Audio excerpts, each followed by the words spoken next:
à l'occasion des fameuses journées marteau. Kezako. Et bien, Kezako, les journées marteau, l'idée des journées marteau, organisées par le CIMEV, qui est le syndicat des maisons de vente en France, eh bien, c'est de promouvoir et de mieux faire connaître le métier de commissaire-priseur et le monde des ventes aux enchères. Ça sera dans une semaine, le week-end prochain. C'est dans une semaine, le week-end des 6 et 7 avril. Alors, c'est vrai que ce monde des ventes aux enchères, ça peut paraître un peu hermétique, mais en fait, pas du tout. Et pour balayer un peu toutes ces idées reçues, eh bien, durant tout un week-end, les commissaires-priseurs organisent des événements. Alors, ça peut être des expertises et des estimations gratuites. Si vous avez des expertises à faire, c'est le moment. Là, vous pouvez y aller. C'est dans toute la France. Donc, il y a forcément à côté de chez vous un commissaire-priseur qui fait quelque chose. Il y aura des expositions, des débats, des conférences et puis, bien sûr, des ventes à thème.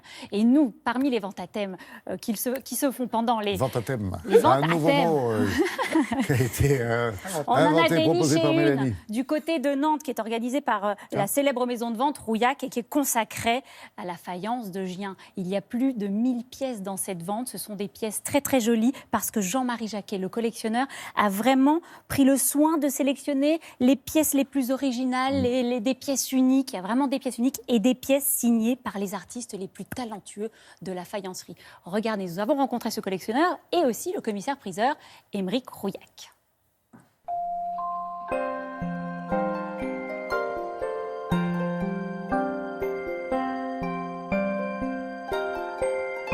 Cette collection a été réunie par deux amoureux, Chantal et Jean-Marie Jacquet. Deux amoureux l'un de l'autre, bien sûr, mais deux amoureux aussi de la faïence de Gien.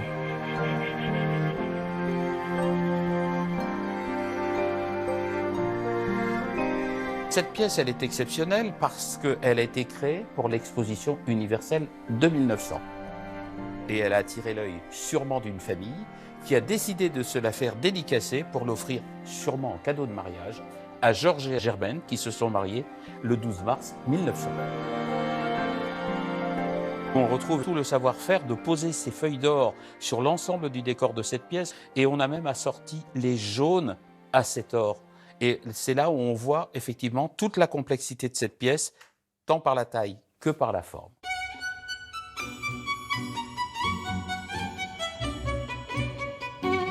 Juste derrière moi, il y a des vases qui sont parmi les pièces les plus exceptionnelles de la manufacture de Gien. À quoi reconnaît-on une pièce exceptionnelle? Tout d'abord à la taille. Pourquoi? Parce que pour la cuire, il y a beaucoup plus de chances que la pièce casse quand elle est de grande taille que quand elle est de petite taille. Et puis ensuite, vous allez regarder la qualité du décor. Et quand on s'approche, on regarde la qualité des couleurs, avec des nuances qui sont tout à fait extraordinaires. Et Jean-Marie Jacquet a même retrouvé le décor peint ici par Ulysse Bertrand, le chef de l'atelier de décoration. C'est lui qui réalise les plus beaux décors de Gien.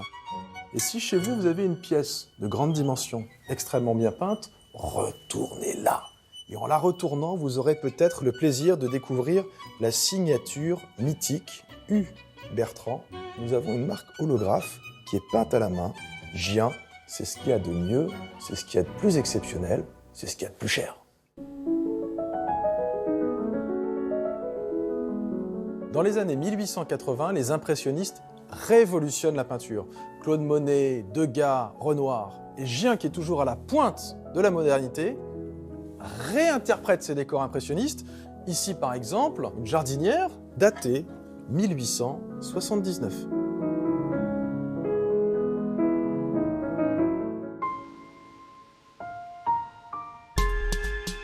En 1938, le président de la République s'appelle Vincent Auriol. Et quand il réunit des chefs d'État, des ministres étrangers, il les réunit à Chambord, à Rambouillet, à l'occasion des chasses présidentielles.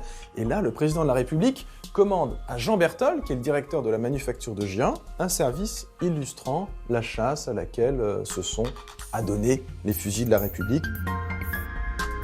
Ce service Rambouillet connaît un tel succès qu'il va être réédité en permanence jusqu'en 1984. Et quand il vous manque une pièce, eh bien vous pouvez la recommander à la manufacture pour compléter le service et avoir lapin, perdrix, bécasse ou lièvre. Il a une façon de nous parler de la faïence, Ah, c'est mais merveilleux. Émeric. Mais c'est très bien. Mais il faudra reparler des autres Ah bah, faïences en France, on peut parce refaire qu'il d'autres y a vraiment sujets. des choses magnifiques, de très belles maisons, de très belles signatures. C'est Donc donc- les journées marteaux. Vous savez pourquoi on ne va pas dans les salles comme ça, où il y a des ventes aux enchères? Vous avez les On a pipettes toujours peur de se gratter le nez, de se retrouver avec 200 000 euros. Ouais, c'est Mais ça. ça, vous, Ah, mais, Laurent, mais j'ai pas mon carnet. vous pensez ça à tort, mais Je sais bien. vraiment, ce Mais monde des mettez-vous. enchères, il ne faut pas hésiter Tout à le monde ne le rentrer, sait à aller pas. voir les commissaires-priseurs. Et c'est pour ça qu'on organise les journées marteau le week-end prochain.